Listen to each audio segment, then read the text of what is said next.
Hey everyone, it's Xant. So we have quite the interesting setup coming at us, and some fan favorites too, so let's dive right in. Now first off, I want to talk about the new gacha suits. We'll start with the Crossbone X2.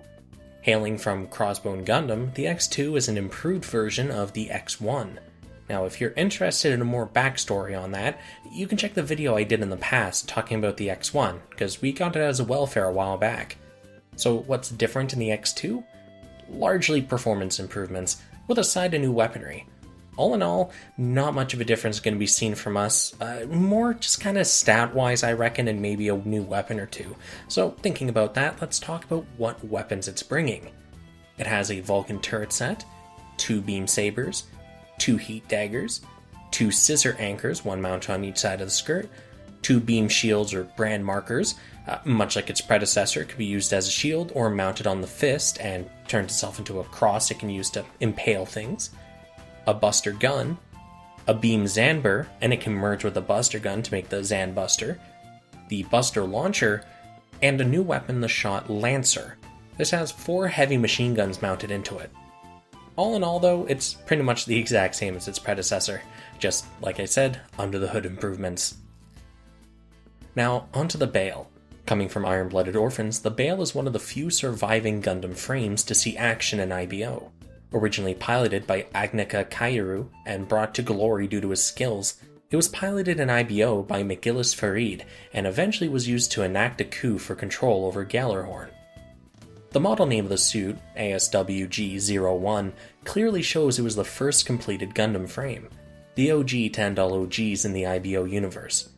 Of course, this has the side effect of it being a very simplistic machine in comparison to the subsequent models. So what does the Bale have? Well, it has 2 Bale swords. Now these are lightweight blades. They're made out of the same material as the Gundam frame, so extremely sturdy. It has 2 electromagnetic cannons, one is built into each wing, and an anti-ship lance mace.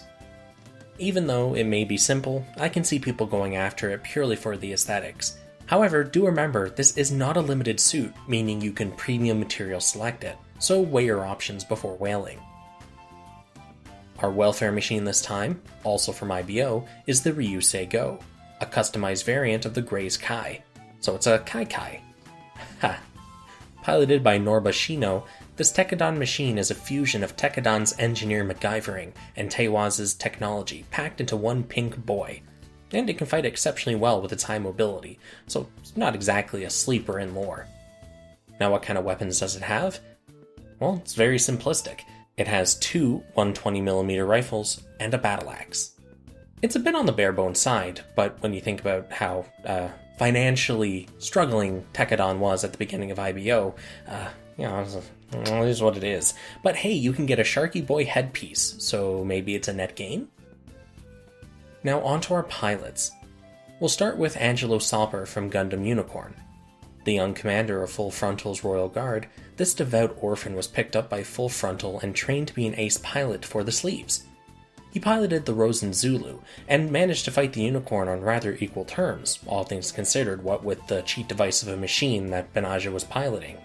Plot twist, he managed to survive the story. Frankly, I did not expect that.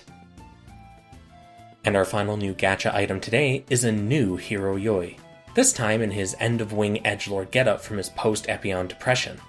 Up until this point, we've only had his pre-registration version, so this is a welcome sight. Now Heero is a self-disciplined tactician, and was trained to be the perfect soldier from an extremely young age. His genes were actually even manipulated to further reinforce his skills.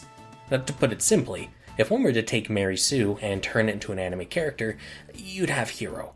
The perfect close combat specialist, an astounding hacker, and overall an overwhelming mobile suit pilot rolled into one. Well, let's wait and see. Personally, I'm expecting an 800-800 outfighter with Gundam type and amphibious tags. And with that, all the new content has been covered, and I'm done. Making 2 videos in one day drained me. Holy crap. And my gacha luck over the last couple of days has been amazing.